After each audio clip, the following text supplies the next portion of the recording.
You can kill it or you can build it, but you only get one. Welcome into the Revived Life podcast today, or the Revived podcast. Apparently, I don't know the name of my own podcast. But today we're going to be talking about kill it or build it, your body. You only get one, and you only get one in this life. You only get one shot at it. And so how do you take care of it? Especially here with me being a young dad, a dad of young kids particularly, is how do you find time to take care of yourself? And that everything includes diet, exercise, weights, everything, fill in the blank. And this can apply to any stage at any age. I have a good friend of mine who runs every single day, but he has grandkids and he has one body to take care of too, and he runs every day, and he's in great shape to also be around for his grandkids. So no matter where you're at, if you're a young dad, young kids, grandparents with grandkids, everywhere, it's important to take care of your body. And today I'm going to kind of dive down into a little bit of like why it's important and how do we do that practically. So stay tuned and you'll learn something. Really, this all stemmed from a couple stories that I have for you. The first one is I heard through the grapevine, and I don't know if this is true, that there is a Top Gun 3 coming out that Tom Cruise agreed to. And after his last Mission Impossible, which was super fun, like that scene on the plane, I was just like, oh man, it's gonna be such a bummer to see him not act anymore. And then boom, I heard yesterday that rumorville has it he's doing the next Top Gun. And I was just thinking, probably because I was at a furniture store the other day and I saw they were playing like Top Gun Maverick on the screen, and I was like, man, that was a good movie. I want to see another one. And then my brain just brought into fruition, all the stuff that he's probably been working on the last couple years to decide to write another one or make another one. I don't know if he's a producer or not. I wouldn't know. Anyway, but anyway, he's older. He's not the youngest guy, Tom Cruise, but he looks fantastic. He looks like he's in better shape than me, and I am probably less than half his age. And that blows my mind. So how do you get there? How do you get to a Tom Cruise health status or health level of status in your life? It's a big question that's really important and it's worth asking. Another thing that got me is at the gym today, and I saw some of like these, there's always these gyms always have like these huge dudes. And I was like, all you do is freaking work out. And that just made me think, I'm like, where do you have the time to always freaking work out? And then two, it's just like, I bet you're fun to have at like, honestly, like a sporting event or a bar or something. It's just like, yo, this is my friend Tony. He walks in, he's like 6'5", 250, yoked. And it's just like, you just feel safer around guys like that. You don't really tend to mess with people like that. And so, hey, if you're 6'5", 250, yoked, hit me up. I would love to have a friend when I go out in public. So anyway, I was looking at these two examples and I was like, wow, like these people really take care of their bodies. And then I do the best I can with the time that I have. I go to the gym 3 days a week at least. I try to run on the off days in between. And I'm just like, I gotta do something. I wake up early in the morning, 4:30. And that is when I try to get out of the house to go work out for 45 minutes to an hour, just something just to move my muscles, push myself a little bit. I'm not the biggest guy, but I definitely do my part of the gym. I'm just like, I'm trying to stay healthy. And then my diet could definitely use some work, but I'm not eating McDonald's every day. Most of my meals are all home cooked meals with chicken and beef and rice, just like the normal ingredients that are a healthy lifestyle. And like barely, I never snack. I don't, I really picked up my sugar recently. This has been an issue because for the longest time, well, when I say issue, I'm not like pounding sugar all day long. I'm not doing that because I know sugar bad for you. Most of the time I'll drink black coffee, but this is a creamed coffee, full confession. And so, but a few years ago, I used to have really sensitive teeth due to just, I don't know, low enamel or something like that. And then I started using Sensodyne, and that stuff freaking apparently works because now I can have sugar and it doesn't bother my teeth. My teeth used to be so sensitive to sugar that it's like, ooh, got like little zingers all the time. Now my enamel came back due to Sensodyne apparently, and I can just eat cake like a normal human now. And so that's good and bad. It's good because now I can eat cake like a normal human, but it's bad because sometimes I eat 2 pieces of cake like a non-normal human. And especially around the holidays. I don't know if you're like me, but if you're a dad and you're a family guy and you go to extended families for like Easter celebrations, Thanksgiving, Christmas, birthdays, there's always freaking like sugar. Like so much. It's like the world is built on consume sugar. And then I'm like, "Oh, I guess I'll have some," and then I consume it, and then I feel like so I don't know if that's your story, if you can apply that or not, but how common is it for you just to be in a world I heard this analogy yesterday, and I absolutely loved it, but how can you like, just imagine we're in this world where it pushes you to consume food, consume food, consume food, and it's also not, like, necessarily good food for you, and then all these medical companies and everything are pushing out all these drugs and things, so you don't do that. And I thought that was a very interesting point of view and a thought. I'm not saying you can't do that, but I am saying it's just like it's just interesting that instead of focusing on pushing out good food, it's like let's focus on pushing out pharmaceuticals. That's a whole soapbox that I have. And yes, shoot me if you don't shoot me. Argue with me all you want about that. I have a thing about I think just companies like to benefit off people. So I don't think anyone can disagree with that. All these companies love to benefit off people. But I don't know how that made it here into this podcast, but it did. Anyway, moving on. When we look at our diet, when we look at our exercise, when we look at our routines in life, especially as dads and grandparents and other people that rely on us, are they routines that we would say will lead to a flourishing life and a way for you to be there for your children? What does that mean? Or your grandchildren? Are you consuming healthy food? Are you exercising? Are you taking care of the body that God has given you? Here in the Revived Life podcast, we always talk about how God, like walking in discipleship to Jesus, you meet Jesus and your life become like revived.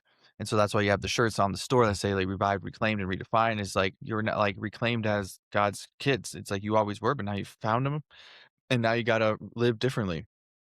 And so that's why you redefine your life. And so if you looked at like food as like or drink or whatever like that, or just not exercising as just like an idol in your life of just woe is me, this is my life, and now you encounter Jesus, like I believe that we're held to a higher standard of taking care of our bodies. I think the world should look at believers and should see some of the most fit people in the world. I don't think that's the case. I'm in Colorado, so I look at Boulder County, and I would say, on the outside looking in, I would not say Boulder County is known for a strong Christian population. But I would say Boulder County is known for probably some of the fittest people I've ever seen in my life, including like 85-year-olds and like Tom Cruises, just everywhere, just biking 1,000 miles a day, eating the nuts of a cherry blossom or something. That's the healthiest freaking lifestyle that there is. And my question is like, why are Christians not known to be like the health intense people? Because we're the ones who know that God has given us one body and we are in charge of stewardship of that body. And so why wouldn't we therefore be putting the best stuff into our body? So now if that is kind of just like the vision, the question that I have, now it draws me to wonder, well, if we're not known for that, like what are we known for? And I think that is a convicting thing to think about. One of the keys and one of the pieces of just outside looking in at just Christian culture is I sense that there's obviously outliers on either side. And so I know outliers listen to this podcast where this doesn't apply to you, but I'm just going to try to just talk about the mainstream that I see, whether that's just, hey, I just projected in my Instagram content. I just see it online. I see it when people talk to me, all the different things. When I look at the trends, when I look at what's happening, I just see Christians are just kind of looped into the bubble of this is just how things are. There's really few people that stand out above, few people that stand out below, but the bulk just seems to be really honestly just mid-average tier. And I don't know if people take time to think about like, hey, I'm a Christ follower. I follow Jesus, and now I know one of the things he's taught me is stewardship, and that includes stewardship of my own body. So I need to make time to exercise and eat healthy. Yes, it's expensive to eat healthy, but you don't have to be buying like the really expensive things. You can just tone back on how much you eat and fill your plate with good ingredients. Or like times, like I have no time to exercise, but I push back on that. And like, you have time to sit and watch Netflix or do something else, read a book. You have time to go for a 20-minute walk. I guarantee you can find 20 minutes just to walking every single day. One of the biggest things you can do for your life. And so why, when I don't like knowing that when I look at just like the bulk of the world being the bulk of the Christian world just being like the average normal, like I really challenge, and one of the big pieces of this podcast is growing discipleship to Jesus is to move the bulk of the world into the next tier. I would say I want to really challenge everybody who just is like, I'm just like the most average person. I try to eat healthy. I maybe walk once a week, if that. And it's just, but I really don't pay attention to it because I'm fine.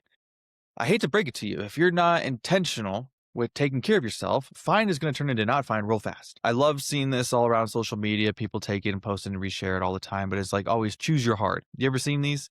The choose your hard where it's like, hey, you know what? Like eating pills for your food when you're older is hard, but also eating good food now while you're young is hard. So choose your heart. Being able to be pushed in a wheelchair when you're older because you never exercised your joints or anything when you're older, that's hard. But choosing to exercise your joints when you're young, that's hard. So it's like choose your heart. And I love that when it comes to the simple mindset of taking care of your body is I really do think it comes down to choose your heart because it is hard to choose to steward and take care of what God has given you.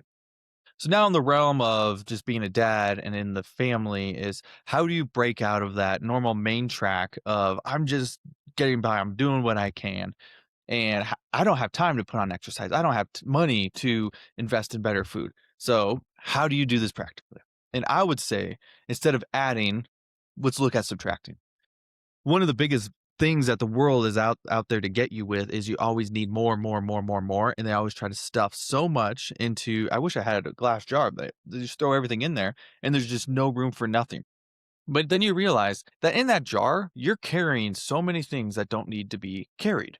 And I guarantee you, if you evaluate, like, I don't need to spend an hour and a half watching Netflix every night. I only need to spend about I like to sit down with my wife and watch one episode of the show that's 45 to 50 minutes, maybe an hour, because bathroom breaks or something. That gives you a half hour in your day back. So let's take out how much time we consume Netflix. Hey, you know what? We really don't need 2 pints of ice cream, or we don't need that extra bag of chips, or these other snack foods. Instead, let's replace that with, an extra carton of eggs, or let's buy an extra bunch of chicken. Look at that. So you're looking at what you can remove from your life and replace it with something better, or just remove it from your life altogether. Example, do you always this is full confession here, I'm struggling with the energy drink world. I freaking love it. Oh, and I do not want anybody trying to sell me those Christian energy drinks. I think that is the biggest play on the name Christian I've ever seen, and you can argue with me that later. I think it's absurd. Never use God's name to sell your product. I think there's a special place in heaven for you. Sorry, sidetracked, but I love going when I go fill up the gas, I always like, "Oh, I need an energy drink," so for me, one of the things that I should probably do is just like, "Hey, fill up the gas. Don't go inside and get the energy drink." There's nothing to be substituted there. It's just look at your diet, look at your life, and just remove. And where can I just remove something? One of the things that we struggle with the most as parents, and especially parents of young kids, is your time. And so that's why I say look at the way of substitution or removing something, and that is your solution to moving forward. It's not another workout program. It's not filling your life with an exercise diet. It's not filling your life with like a course on how to do better. It's look at your life and take out what's not there, like what shouldn't be there. We have so much more we have so much capacity as humans, and this world and culture sells you on buying and consuming. And then like I said in that jar, you've consumed so much that you think you have no room for change, you have no room for something different, where actually you do. You just have got locked in so much to this is the routine of entertainment that I live, or this is the routine of unhealth that I have, and this is what it's going to be. Now this part might be a little controversial for some people, but I do want to call out like alcohol. Alcohol is a piece of my life that I struggle with. It's in my book. Go read it. And so I'm not talking out of like a place of I do this great, so you should do it. I haven't had any drinks or anything since like 2026, like the first week of January. Just that's just a trajectory that I want to go. It's just I just don't want alcohol anymore because mostly there's a whole lot going on. But when it was talk about just the health aspect, there's been a lot of recent studies that no matter what any amount of alcohol you drink, it's just not good for you. So why would we stick that into our bodies? Why would we consume it? I'm not saying that I don't ever want to drink again. I don't know. But right now, in this time of my life, I do not want that in my life. I do not want that in my body. It honestly holds me back from so many things. Just the way it messes with your body and then how that affects like your body's recovery time to actually invest in other things that you want to do. If you want to learn about that, go into our last episode and talk about that more. Not the alcohol piece, but like how to accomplish and be motivated in life. And so the reason why I want to call out this alcohol thing is just like I do sense that there's like a Gen Z push. I was actually listening to this podcast called Business Wars, and their newest one is about athletic brewing and how he realized there is a whole market of like he just wants 1% of the drinking market for non-alcoholic beer. And I love non-alcoholic beer. It's fantastic. Yes, there's like 0.5% in there, so I'm not like, oh, I can't touch no alcohol. It's just the majority, I'm like, I like the beer taste, but I don't want the alcohol. So what is a good mix? And so this guy, he realized that there's a whole market for it. Gen Z has a whole market for it. All the health studies are coming out for this. And so then I'm like, okay, well, it's probably something to be paid attention to. And as I look at it and I evaluate it, I think it's something that is really important. It's alcohol is prevalent and it's everywhere. And some people, it just wrecks their life. Other people, they can just have a one-off drink and have a great time and like life is good. But then there's other people, like this was my life. And I know there's probably other people out there like this where you just like almost every event in your life is a moment to celebrate, especially summer's coming around. I was talking to my friend of mine the other day, and I was just like, I freaking love margaritas in the summer, and I can have them like every day. And confession, I used to basically have them every day. And that was probably the least healthy thing. I was like destroying my body. And so when it comes to diet and to drink and to exercise, look at the ways that you can eliminate, and the intentional elimination equals growth. So do not look at it from someone on social media trying to tell you, consume this, do this, and then you will grow. Look at just intentionally eliminate and look at the growth that will come because of that. You eliminate alcohol, you eliminate junk food, you eliminate, and then just those two things alone, at least you eliminate other bad things in your life to free up time to exercise. Think about just the ways that you can grow there. And so that's kind of been my life over the last few months is I cut out alcohol. I cut out I I cut out just buying crap food. Like I have never really been too much of a crap food guy. But I cut out just buying that thing or buying that thing and still do it, but I'm trying. But then I cut out staying up later and watching more TV so I can get up earlier and go to the gym. And I've just been on the biggest routine of my life of exercise, healthy eating, no drinking. And I've never run so much before. I never worked out so much before. I've never grown in so many different areas of my life before with like parenting, raising kids, businesses, work. My mind just feels clear. My body feels healthy. And I'm like, I am in a place to fully be who God made me to be. And that is just like, wow, I feel healthy. I feel like I could even do better. But that's like a growth track of like, okay, like what's one thing I can do now? Cause I have a little bit more capacity. Cause if you're a dad and you have young kids like me, I got 3 under 6. It's just all time consuming and I love it. But it just makes it like, hey, self-care is super important. It just makes it hard for self-care. Just like, okay, I got to go buy another pack of diapers. I can't buy this like trail mix nuts for like $50. You know what I mean? That kind of situation.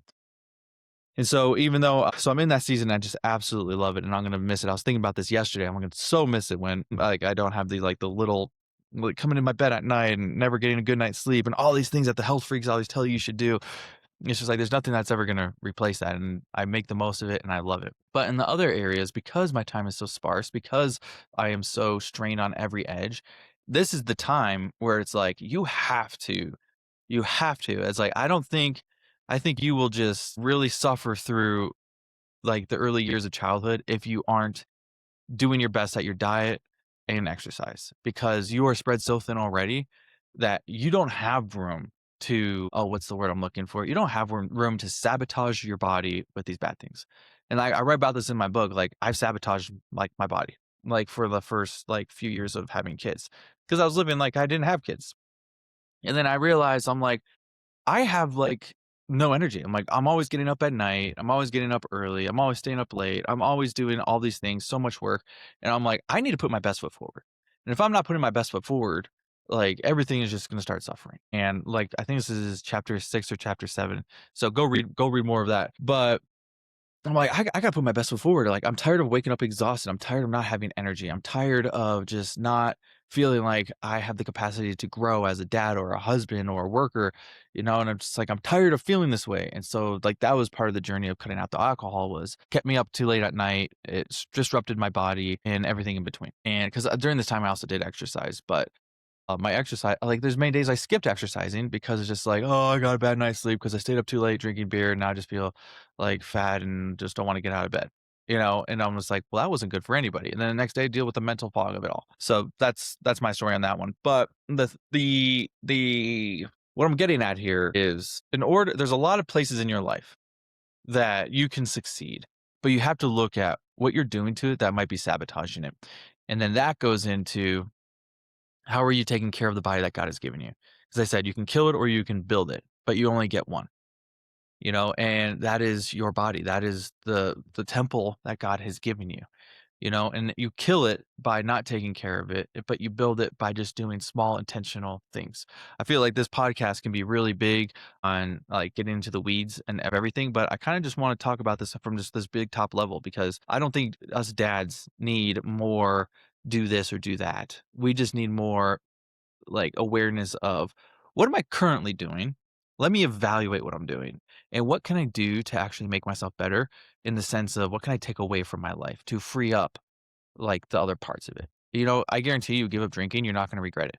I guarantee you give up eating Big Macs you're not going to regret it. I guarantee you start walking 20 minutes a day, you're not going to regret it. I guarantee you start drinking water instead of soda.